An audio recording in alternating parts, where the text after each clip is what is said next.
Hi, this is Patrick Moorhead with Moor Insights and Strategy. And I'm Daniel Newman with Futurum Research. And we are here for the 6.5 Summit 2021. Daniel, we are here. It's the second year. I am so excited.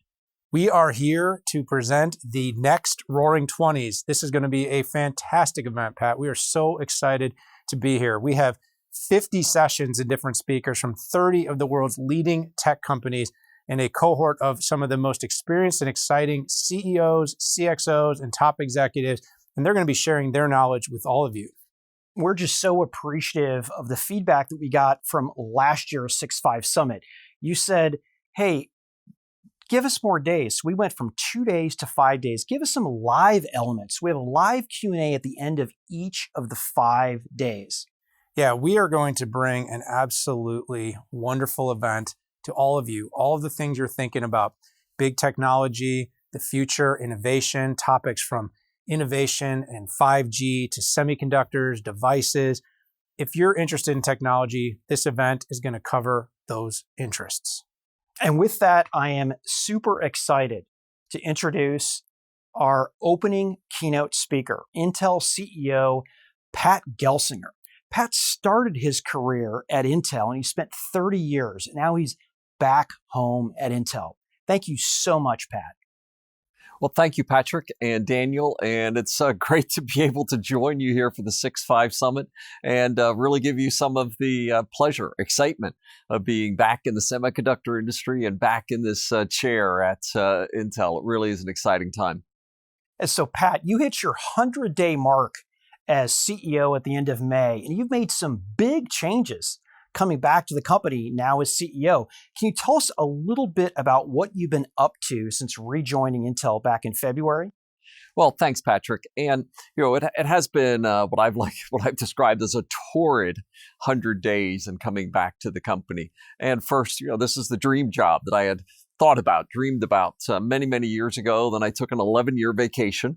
Right, got a few things done. Painted the porch, and now back leading this iconic company. And with it, some of the things we've been working on. One is just rebuilding that execution engine. Execute. And some of our stumbles were really led by we just didn't do what we said we needed to do for our customers. So getting the roadmap healthy, getting our process technology teams executing, and rebuilding that culture, that Grovian culture, and have everybody focused on delivering the best products in every category that we're in. But the big thing was our announcement around IDM 2.0. And we said, not only are we redoubling our focus on manufacturing and building factories, we announced 2 new fabs in Arizona, a new packaging facility in New Mexico, building our next locations in US and in Europe, an aggressive build out of our manufacturing capabilities in the face of a semiconductor shortage. But we also said we're opening wide the doors of Intel fabrication, manufacturing, and packaging with the Intel Foundry Services. And that combination of major manufacturing expansion, commitment to IDM, and becoming a major foundry, I think the world was sort of like taken back with how quickly we're moving the company forward to the next phase of this great brand. Absolutely. And Pat, I have to say, you talked about getting a few things done. One of my favorite things I've heard you say from the very beginning, and I've listened to a lot of your interviews from the early ones with John Ford on CNBC to your recent appearance on 60 Minutes. And I still remember first time you talked to us as analysts, you talked about the say-do ratio. So in all seriousness, I think that was one of those things that just really stuck with me as I evaluate and as we, Patrick and I, evaluate the market. Is, not only is what you're going to say in this role as CEO, but what you're going to do. And, one of the things I've really just heard in all of your messages is you see so much potential in Intel, but potential in technology, potential in the future. And another thing you talk about, Pat, that really catches my attention are the 4 superpowers. So I'd love to talk about that with you as well. What are the requirements to fully enable the superpowers for technology overall? Well, the superpowers, as I've described them, and the 4: cloud, AI, connectivity, and edge. And I just see these as just these industry-shaping transformations that are occurring, and they reinforce each other. The more cloud you have, the more I can do AI. The more AI I have, the more data I can consume from my connectivity. The more new services I build with my edge. And then the more edge I have, I need to connect it more to the cloud. They're just driving and reinforcing each other. And these superpowers are literally driving the digitization of everything. Every aspect of human existence, our learning, our social experiences, our health experiences, and of course, COVID was just like a big kick in the pants that everything hit a higher gear as a result. As everybody began working from home, every kid became educate from home. All of these things were just radically accelerated in the context of COVID. And this has just created this extraordinary period of time where all of us are recognizing social norms that might have taken a decade to change. They changed in a matter of weeks as we saw this huge migration of the workforce, everybody being educated online, healthcare, things that could have been dreamed of a decade ago were happening literally in a few short weeks with telemedicine and health. All of these aspects of human existence accelerated. And I think for all of us in the technology industry, I just say we have an incredible decade in front of us because the world needs more of what we do, more digitization. And under that, more semiconductors. And it really is a thrilling place to be, as some have described, and as he said on 60 Minutes, the new oil, semiconductors. We are hot and we're in the center of every aspect of human existence. As an example of say do, I said that we were going to get 7 nanometers healthy, and we're going to prove it by having the Meteor Lake, our first compute tile on 7 nanometers, taped in Q2. Well, I'm happy to say it's taped in. We are on track. Not only is the process healthy, but we're able to tape out a major compute component into it already, and we are well underway at bringing health, predictability, and execution back to Intel. Yeah, Pat, it is incredible that we saw pull-ins of innovation roadmaps up to 5 years, specifically when it came to certain SaaS properties and different products. It was incredible to see that. And we definitely are, I think, in the theme of the show, we are ready for the next roaring 20s. And I think we've got a pretty good starting point. But let me ask you, what are your thoughts about what's happening in the semiconductor industry? And speaking of friction, I know you've spoken a lot about supply and demand recently. Well, 2 different aspects, Patrick, just to think about in this context. One is if we build on the last question, we saw this accelerating demand. So COVID, we were already seeing digitization occur across industries, and then COVID just kicked it into a higher gear. It also kicked our supply chains into a lower gear. And that gap became very large. And as I've estimated, I think it's 2 years for the semi-industry to catch up. This is a big challenge. And we have to rapidly build new capacity, drive our factories harder, fix the supply chains and things like substrates that most people have no idea what they are. Well, now everybody needs them. So we're seeing this enormous gap that we have to go catch up and build out capacity. And now we're seeing that factories. I was just in Europe and met with one of the big German car manufacturers. And that day, they shut down their manufacturing lines. A $30,000 car sitting there waiting for a $2 chip, right? This is just creating all sorts of political turmoil across the industry, which then leads to the next critical aspect, which I just have to say, we need more balanced global supply chains where, we've seen US go from 37 to 12% and Europe go from 44% to less than 9% in the last 30 years. We need to have a broader and more balanced supply chain of semiconductor manufacturing. And we're starting to see the US government and the EU step into this to really create the incentives, the excitement to see that balancing across the world, because COVID also taught us that supply chains have now become very, very critical. It's not about saving the last penny anymore, but it's about building supply chain resilience. And I think as a manufacturer of semiconductors, we're leaning into this at the right time in human history, and our factories in the US and our commitment to expand further in Europe. This is the right time for a critical aspect of geopolitical policy, and it simply is the right thing for our industry. Semiconductors are cool. We need R&D, we need research, design, and manufacturing in the Western world, and it's an exciting period of time to make that happen. Yeah, it's really interesting, Pat. You mentioned all that. Patrick and I always talk about semiconductors are going to eat the world. A lot of people say that about software, but we actually realize that at the very foundation of it, it is semiconductors that make all of this possible. All these data centers that are running all this software that we're using, and I think you hit that nail on the head, Pat, when you talked about just how much COVID and what happened during 2020 just accelerated and made it so much more visible to the world how dependent we are on semiconductors. I really like what you said about making the supply chain more resilient and bringing more manufacturing. I think we'll actually talk about that a little bit more. But one of the things I've really admired about your early days with Intel, and by the way, I noticed this when you were at VMware and we were tracking that company as well, was you are very active in getting out there with customers, talking to customers and interacting with customers. So, leading the ship from the front for sure. What are you hearing as you're out there and you're getting feedback from customers today? Well, thanks. And, as you started that, software runs on something. And having been a software executive for the last 8 years, that software stack runs somewhere. And that's what we do. And, building platforms and silicon, it really is exciting. And customers, it really is, there's an explosion in innovation that's happening with customers. And, this is part of why we've opened the foundry. This is part of why we're seeing, the cloud scale saying, boy, I am at such enormous scale now. How can I co-optimize with you? How can I innovate together with you? We've also seen an extraordinary demand environment. We're now 1 million PCs a day. We haven't seen that level of energy in the PC industry for over a decade.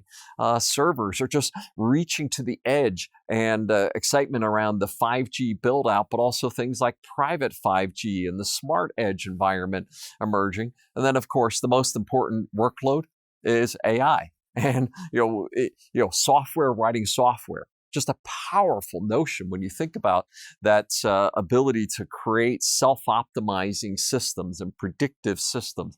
And it's still at a nascent level. I joke that 30 years ago when I was designing the 486, well, it's almost 40 years ago now, we added features for AI to the 486, right? It's a 30-year overnight success. But now it is just flourishing in every aspect of software and innovation. And when we put all of these together, our customers are saying, boy, we could do anything together. It really is autonomous vehicles, smart environments, being able to create new industrial applications, 5G that I have high bandwidth, secure, high connectivity, low latency anywhere I want it. This is industry shaping. So it really is a thrilling time, I'll say overall, and we're seeing more and more of that across every industry. Whether it's healthcare, whether it's automotive, whether it's supply chain, retail, every one of those is being able to embrace technology in ways never before possible. This is the coolest time in history to be in technology. Yeah, Pat. So Daniel and I talked to many of your largest customers, and we're hearing a very similar tone. And that is this insatiable need for more compute, varying levels of compute, and also the technology to move that data and to store that data effectively. Just when you think you have too much performance, developers find a way to use that. So let me ask you this. What role do you see Intel playing in this fully digitized world? How are you addressing what the customer needs as we discussed before? Well, the first thing, Patrick, that we just need to do is just deliver to our expectations and the commitments that we have to our customers. They are struggling to keep up with demand right now. So first order of business is satisfy the products that they're asking for, and they're just needing us to deliver against that. But then they're also saying, boy, Intel, we need you to be building these platforms, driving the new standards, creating that foundational infrastructure that we can build our businesses on. We rely on you for the innovation that we are undertaking for our exploding customer demands as well. And, I remember back to the early days when we did USB and Wi-Fi and PCI. Well, now, DDR6 and PCI Gen 5 and CXL, new memory bus interfaces. It's all old and it's all new. And it is exciting again as we're seeing many of these things recreating the platforms. 5G is cool, private 5G is going to be better, and 6G is getting underway. Many of these foundational technologies are just going to enable all of these use cases across industries. And they're looking to Intel to step into that role, to be the geeks of the industry again, gathering together. I'm looking forward to our innovation conference in the fall, sort of IDF 2.0, right? Or Intel Developer Forum, where, us geeks are going to huddle and we're going to predict what the future is like together. And that's what they're looking for Intel to be, is that center of geekness, right? As we rally the industry to the future things that we can do together. Yeah, I think that brings a lot of your thoughts together, Pat. And I think a lot of people are wondering, now that you've been here for a little while, though, you came out with a bang. I mean, let's just pause. You mentioned IDF 2.0, and I'm thinking IDM 2.0, and I'm thinking we're great at acronyms. It's probably one of the biggest strengths and weaknesses of the tech industry. You can be in it for 50 years and still not know all of the acronyms, even the ones that are around you every single day. But this year, so 2020 was a really interesting time for everybody. We talked about the acceleration. You came over right at the beginning of 2021. And now we mentioned early on in this conversation, 100 days in. This year's feeling a little bit the same, but we're starting to feel different. And this era is going to be, I don't know, can we call it the Gelsinger era at Intel? What is going to be different, especially within Intel, but then more broadly speaking in this industry, during this tenure, during this leadership time that you were going to have here at Intel? Well, as I would view it, some of it is we're going to be proud of our heritage. Grove, Moor, Noyce, the Grovian culture. But we're also going to be modern, current, innovative. We're not trying to recreate the company of 40 years ago, but boy, we want to take some of those principles of hardcore execution, competitiveness, executing, tough conversations, putting technology at the center of what we do, but then also, bringing the best cultural aspects as well, being aggressively diverse, being modern with our CSR objectives, and bringing that together into saying, a company that people can be proud of, that no company in the United States, maybe in the world, has a prouder history of innovation than we have. And we're proud of that. But I'll tell you what, we're not done, right? We're just going to be leaning forward aggressively. And as I like to say, Intel's best days are in front of us. And as we look forward into the industry, it really is this period of time where people are saying, boy, I need that kind of Intel back. This foundational platform that you build and enable us to innovate on top of. And whether it's the standards, whether it's the key software components, whether it's these vertical industries that we're opening up. And, those are the things that I really want to mark this era of Intel. Clearly putting some of those stumbles behind us, closing the chapter on some of those aspects, unquestionably putting us back to process leadership, but combining it with package leadership that we've always maintained, product leadership, our software leadership, at scale manufacturing, where we are building factories at scale to deliver the highest quality products for the industry. This is the era that's sitting in front of us, and I'm pretty excited that I get to be honored to be the CEO leading this period in the company's history in honor of the founders, in recognition of our role in the industry, the right thing for America and for the world. This is a thrilling time to be the CEO of Intel. I have to say, Pat, when you drop the Grovian plus modern elements, my virtual phone was ringing off the hook. And whether it was your investors, your customers, or the press asking me, hey, what do you think about this? I think I was even excited, and I'm not even part of Intel. But we've gone from 50,000 foot to 10,000 feet to 500 feet. But let's talk about what's next, Pat. What is next for Intel?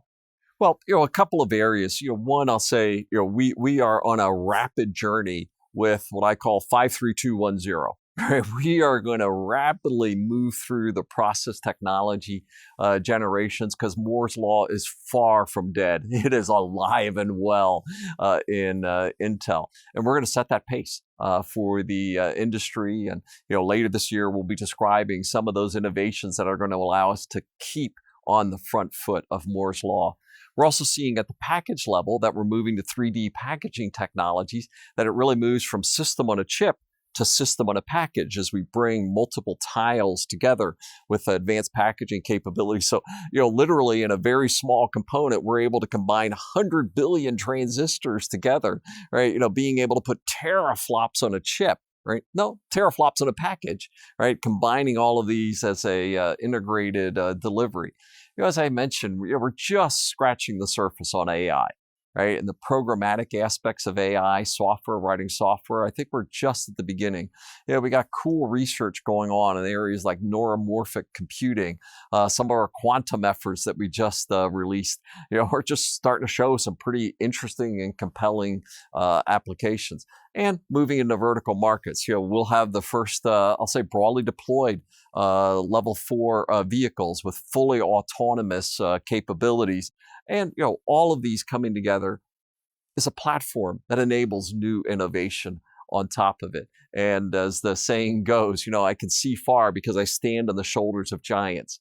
And just, that is what our industry is all about, Patrick and Daniel. It really is, we do something that allows us to do something else. And we just keep building this technology platform that we can see far into the future.